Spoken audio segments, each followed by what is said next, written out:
শাহজালাল বিমানবন্দরে কার্গো সেকশনে ভয়াবহ আগুন, ফ্লাইট চলাচল সাময়িক স্থগিত।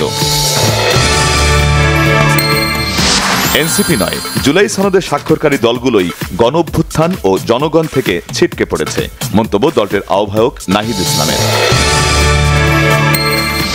জুলাই সনদ স্বাক্ষর অনুষ্ঠানের আগে জাতীয় সংসদ ভবন এলাকায় সুযোগ বুঝে বিশৃঙ্খলা ঘটিয়েছে পতিত ফ্যাসিস্টের সহযোগীরা, বললেন বিএনপির স্থায়ী কমিটির সদস্য সালাউদ্দিন আহমেদ। ছোটখাটো দূরত্ব ভুলে সব রাজনৈতিক দলকে ভোটে অংশ নিয়ে নির্বাচনকে অর্থবহ করার আহ্বান মির্জা ফখরুল ইসলাম আলমগীরের। জুলাই সনদ স্বাক্ষরকে বাংলাদেশের রাজনৈতিক ঐক্য ও সংস্কারের পথে বড় ধরনের অগ্রগতি হিসেবে অভিহিত করেছেন বাংলাদেশে ইইউ রাষ্ট্রদূত মাইকেল মিলার। মূল বেতনের 20% বাড়ি ভাড়ার দাবি দ্রুত মেনে না নিলে আরও কঠোর কর্মসূচির হুঁশিয়ারি দিয়েছেন আন্দোলনরত শিক্ষকরা। রাজধানীতে কালো পতাকা মিছিল। সংস্কার দিয়ে ভাঙতে হবে লুটপাটের অর্থনীতিকে।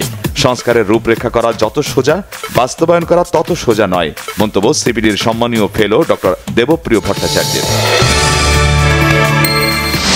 ইউক্রেনকে টমাহক মিসাইল দিতে চাচ্ছেন না মার্কিন প্রেসিডেন্ট ডোনাল্ড ট্রাম্প, বরং যুদ্ধ বন্ধে রাশিয়ার সঙ্গে ইউক্রেনকে চুক্তি করতে বললেন।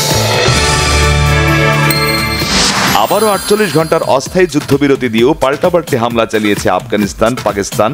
পাকিস্তানের বিমান হামলায় স্থানীয় 3 ক্রিকেটার সহ অন্তত 10 জন নিহত। পাকিস্তান সিরিজের ব্যর্থতা থেকে ঘুরে দাঁড়ানোর চ্যালেঞ্জে এবার ওয়েস্ট ইন্ডিজের মুখোমুখি বাংলাদেশ।